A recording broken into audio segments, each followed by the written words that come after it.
Guten Erev Shabbos. Baruch Hashem, we're approaching Shabbos, and I'm ready for Shabbos. I gotta say, I'm ready for Shabbos. I'm ready for Shabbos. I'm so excited for Shabbos. I think I honestly feel like I should stop just for a few minutes and just tell you how excited I am for Shabbos. The only one downside of Shabbos is I don't get to spend time with such incredible, wonderful people. But Shabbos, maybe I should invite everyone for Shabbos. Yes? Everyone, I'm inviting you to 34th J&K. Anyway, but Shabbos is coming, filled with joy and happiness. Such an exciting opportunity. Talking about joy and happiness, maybe it's not exactly the focus of this week's Parsha, though. I mean, this week's Parsha starts off by talking about Bikurim, Meiser, Hakaras HaTov, appreciation.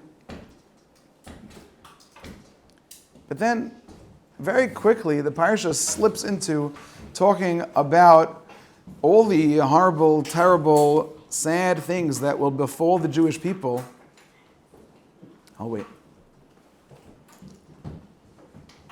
All the sad, horrible, and terrible things that will befall the Jewish people when we're not acting great. 98 klolis, 98 terrible things. I don't exactly recommend it. When I was younger, I definitely had like a phase where I was reading horror books. There was Goosebumps. That was very scary. Ad Hayom, I still remember some of those things in Goosebumps. Very scary. Camp, jelly something. You go to camp, you wonder, is the ooze monster going to get you? I remember one of them was really terrible. One of them was about this fellow who got a brand new mirror, and every time he looked in the mirror, he got replaced by his reflection. And it was very scary, and it was horrible. Read horror books. Horror books. I got older. I started now I was 8 years old. I started reading now a scary classic horror, Dracula by Bram Stoker. Spooky stuff. Stay up late. Frankenstein, for those who mentioned it, is actually not a very scary book. It was written by Mary Shelley, and it's honestly really, really boring. It's basically one long philosophy book. But you read about horror. You read about 98 klolis in this week's Parsha. That's horror. That's terrible. That's scary. If you read a Holocaust book, the real Holocaust books. Last night, I gave introductory remarks by I suppose it's like a Rosh Hashanah / an appreciation event for Hatzalah. And there were a number of Hatzalah members that came, those tremendous Balei Chesed. A number of the people here in Yeshiva came. I very much appreciate the people who came. It was very, very nice. And it really meant a very, very great thing to me. It was Leila Nishmas, my father, Zachon Levracha. And afterwards, I went over to one of the heads of Hatzalah, and I told him, his name is Isaac Unger, he should live and be well. He's one of the first members of Flatbush Hatzalah. And not one of the first members. He was of that first group of Flatbush Hatzalah that started in 1973. And as you know, of course, Rabbi Pitterman was also part of that first group. My Rosh Hashiva, my Menahel were part of that first group. Rabbi Bender, Rabbi Trenk. And this is the very first group. And I went over to him and I said, I wanted to make a comment about 9/11 and the Hatzalah responders. I know my father's experience by 9/11 as much as he told me. But beyond what he told me, I don't know. I know how traumatizing it was. And I know that many Hatzalah members, if they heard thunder, if they heard a truck make a loud noise for a good long time after that, they could hardly function. It was very, very scary. But I read a book, I think it's called Meaningful Bracha, something like that, written by Rav Mechel Handler, who was one of the big Hatzalah guys, who's a tremendous Talmid Chacham. And at the very end of the book, he writes about his experiences on 9/11. And for the first time, I really saw an honest account for what had happened. He talks about being locked in an ambulance, suffocating to death. How he's there and he can't breathe, and he's just thinking about his children. That was his last thoughts he knew before he dies. who talks about like what really happened.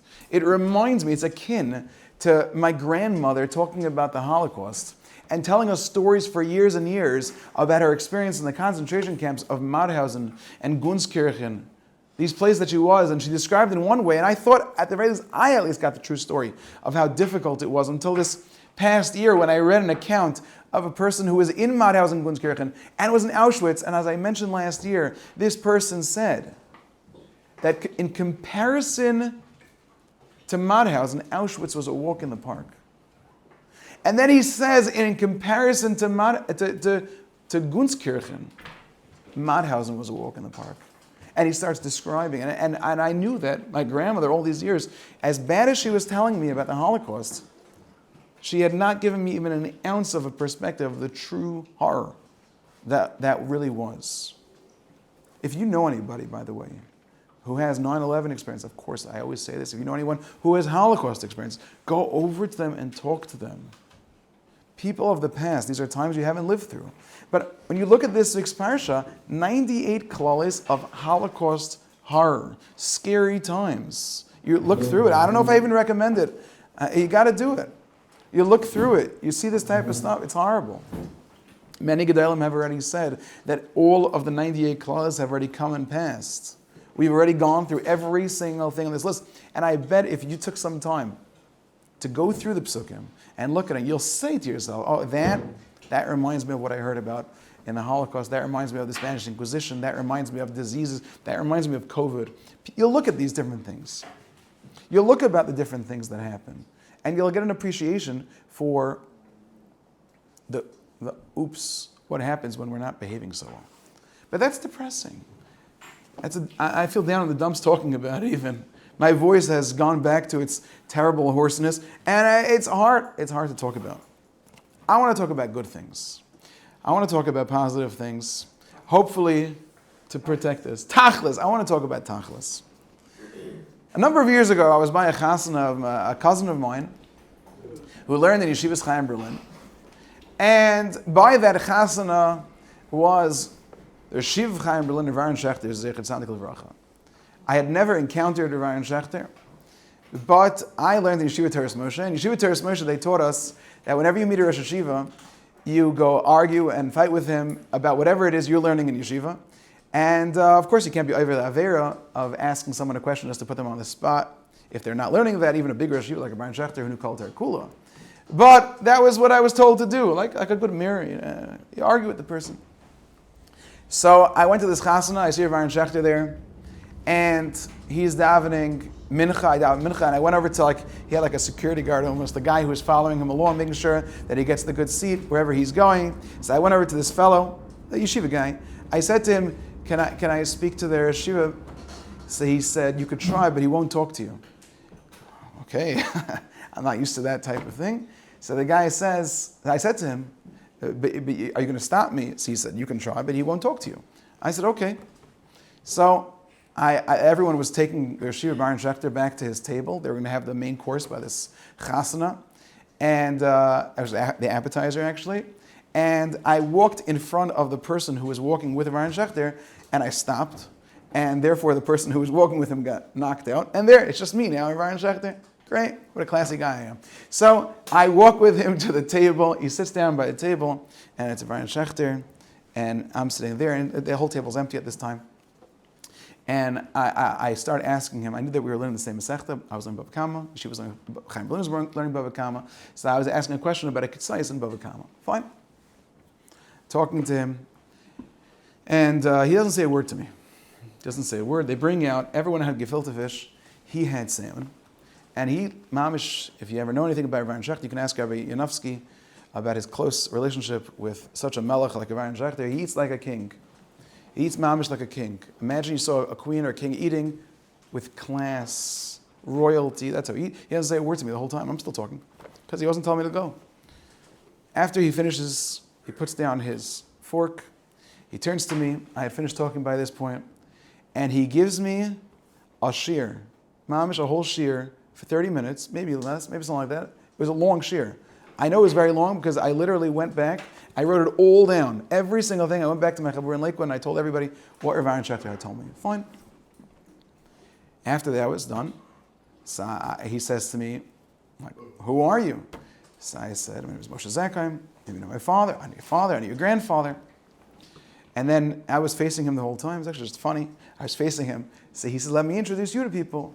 And I turned to the right, and there's the whole administration of Chaim Berlin sitting around the table. So he says to me, this is, only you will get this. He says to me, this is Rabbi Fruchthandler, this is Rabbi Fruchthandler, this is Rabbi Fruchthandler, this is Rabbi Fruchthandler, and this is Rabbi Hollywood. Shlomo Hollywood was there at the same time, Zechron Lebracha. And he introduces me to everybody, and then I turn back to him because he's the one I'm focused on. So I said, can I ask another question? You can ask. So I asked him this question, is why I'm talking. I says the Gemara in Brachas. The Gemara in Brachas says, Lo'elam yargiz adam yitzer teva al yitzer hara. A person should cause conflict between his yitzer teva and yitzer hara. The Gemara says, I'll read it inside. Omer of Levi Bar Chama Rishim and Lakish Lo'elam yargiz adam yitzer teva al yitzer hara. And it quotes a pasuk, which many people say before they go to sleep. Pasuk is Rigzu ve'al techato imu vavka meshkavka medaymu sela. A person should cause conflict between yitzer teva and yitzer hara. If you win, you could beat your yitzer hara. That's great. Muta, that's great. Ve'im lav, if you don't win, yasik b'tzayra. Steig. Quotes a pasuk. If you win, mutav. Ve'im lav, yikar krishma. Say krishma. If you win, mutav. Ve'im lav, yiskar le'im hamisa. So I asked him, I said, what does it mean? What's the conflict that you start with your yitzer hara? Lo'ilam yargaz adam yitzer teva yitzer hara. What's the conflict? So he says to me, this is just the story. He says to me, this question I'm not going to answer. So I said to him, if the Rosh Yeshiva can't answer this question right now, I didn't get to say the words right now. So all I got out was, if the Rosh Yeshiva can't answer this question, so he gives me a dirty look. I didn't say I can't answer the question. I said I won't answer the question. And if you want, send me a letter. And if I want, I'll answer the question. So I said, how do I send a letter to the Rosh Yeshiva? So he said, my name, it was during the summer, my name is Schechter. I live in Camp Morris. Send me a letter, and maybe I'll send back. I said, okay. I wrote it all down. I was so excited, but I was, as we know, it's very cheap. I didn't put a stamp on it. What I did was, I went over to that security guy, and I asked him, just give it to the Rosh Yeshiva. I am sure he just threw it in the garbage. And ad hayayim, maybe in the next world, I'm going to get a petek of an answer, of an explanation of this whole Gemara. You've got to make a fight. You've got to win this fight. How do you win this fight? Torah, Kriya Shema, Yom HaMisa. I want to talk only about one of them right now, and that is Torah. Torah will save you from the Yetzer Hara. We know the Gemara says, it's the Yetzer Hara, it's the Satan, it's the Malach HaMaves. He's that guy who's bringing all of that terrible response to maybe how we're not acting great. And you want to be protected, and we all do want to be protected. You want to be protected, and you want to win, im nitzchai mutav. If you win, great. How do you win? Yasik b'Torah. Yasik b'Torah. I feel afraid to say what I'm about to say, but my Rebbe says it every single year. So I feel like I have permission. People will tell me, because you said this, you're like causing people to sin. But my Rebbe is much greater than me. So I want to say it. In the end of the Sefer Nefesh HaChaim from Chaim Volozhin, there is a section which talks about, it has Hanhagas, customs, and stories that either Chaim Volozhin was participant of, or he said over. These are stories. This is one of the stories. There was a certain fellow, I think he was a butcher, and this butcher, he died. Sad, he died. He goes to the next world. And there's people around, and a certain person around who lives in that town, and he had a dream. Who comes to him in the dream? The butcher. What is the butcher coming to me in my dream? He says to him, listen, Zelig, I owe somebody $5. They won't let me into Gan Eden. They won't let me into the next world because I owe him $5. Sounds legitimate? $5. It'll get me in. So Zelig says to the butcher, $5? I remember you. You were like the worst guy ever. You did a lot of averos. $5? That's not getting you anywhere in the next world. He's exactly what it says. He says to him, what do you mean? Every night, I spend 2 to 3 hours learning Torah. So they erased everything. And I just have $5 left. They didn't erase. So that I need help with. All of my other iniquities, I'm not going to say necessarily it elaborates on what his iniquities, what his averis were. But I learned 2-3 hours every night. So they said, you're good. $5. Yasoik b'Torah.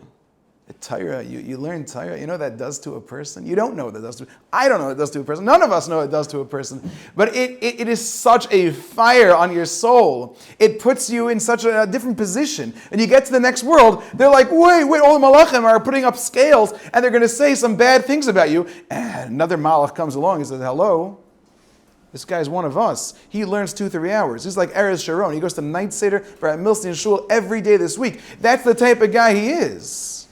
Like Nathaniel Cohen, who goes to night seder. Yeah? You have people here who are steiging in shul. More. Who else? Who more? Who's been going? Gavriel Avram. Who else? Yosef Koshin. Shua Katz. We have repeat offenders here. Chaim Ritainas is part of it. You have repeat offenders. People who are, it's Torah. And a person like that, you have many years. You're good. But you come up to the next world, they say about this person, wait, there's a story. Zakheim told us a story. It's in the back of Nefesh HaChaim, 2 to 3 hours every night. Hello, I don't know anybody money. You let me straight. I'm not telling you get the best spot in Gan Eden. But he's one of us. Tshuva. You want to do tshuva well? Yeah? Let's say you want to be bulletproof. I'm sure a lot of people thought about being bulletproof this week. How do you become bulletproof? You're going to make sure to catch every bullet? Or when the bullet goes into a person's body, you're going to pull it out? What's the best way to build bulletproof? I don't know. You cover your body in impenetrable steel. Then you'll be with air conditioning inside. But you cover yourself. You want to be bulletproof.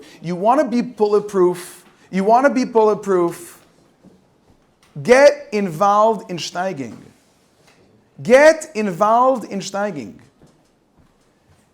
Then you'll nitzchay, and it'll be mutav. You'll beat this Yetzer Hara. You have 98 klales. Oh my gosh. 98 klales.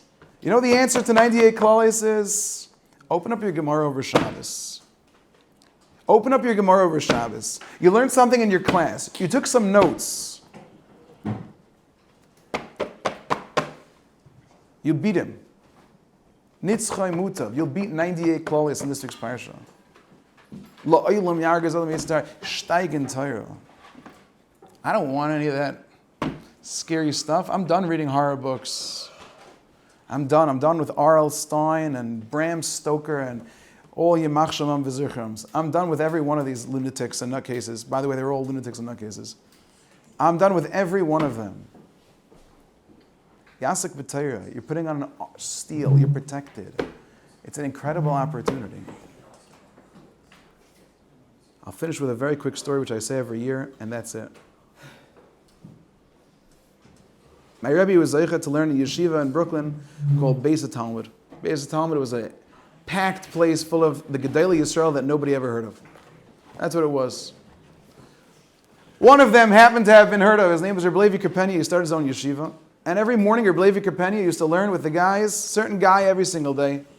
And that's pretty much how it was. Rabbi Zakheim comes into yeshiva, and he's waiting for his chavrusa. You heard this story before, you should hear it again. He was learning the chavrusa, and his chavrusa not there. His chavrusa didn't show up that day. He waits for him to come, and Rabbi Zakheim says to chavrusa, eventually he comes. Where were you? He said, Rebbe, I'm so sorry, I had to go to the cleaners. Rabbi Zakheim, like a good old European from Kamenetz, he has no idea what the cleaners are. He says, Was is das, Chaim? Was is das cleaners? What are the cleaners? So he says, Rebbe, when my suit gets dirty, I bring it there, and they have to clean it off. It gets a stain. Yesterday, my suit was covered in barbecue sauce. It was delicious. I'm wearing my brother-in-law's jacket now. Yeah, his suit gets dirty. You have to bring it to the cleaners. So Rabbi Zakheim says, clean air is vorsichtig. When a person when I get a stain in my jacket, I go over to the sink. I pour a little water on it. That's all I do. You have to go to the cleaners. My Rebbe, soll gesund sein, shouldn't be well. Zum langen Jahren. Chaim Yam Maruchim, Chaim Tov Maruchim. My Rebbe says that's what tshuva is for a steiger. You learn Torah like the story of Chaim Volozhner. The Torah is burnt into you. You're walking around with steel. Can I help you? You're walking around with steel. It's time to do tshuva. All those averas are like a little powder on the surface of your jacket. If you're a steiger, a few patches, you don't have to worry about it. But you have to make sure your core is strong. You learn Torah, you learn Torah, you learn Torah. You're transformed forever. A person who learns Torah is not insecure. A person who learns Torah is not putting other people down. A person who learns Torah is a great husband and a great father, and like your parents want to know, a great child, a great son, a great person in this world. And a person who learns Torah has a great Shabbos. My dear friends, you should have a beautiful, exceptional Shabbos with happiness and health and delicious food. Bez Hashem.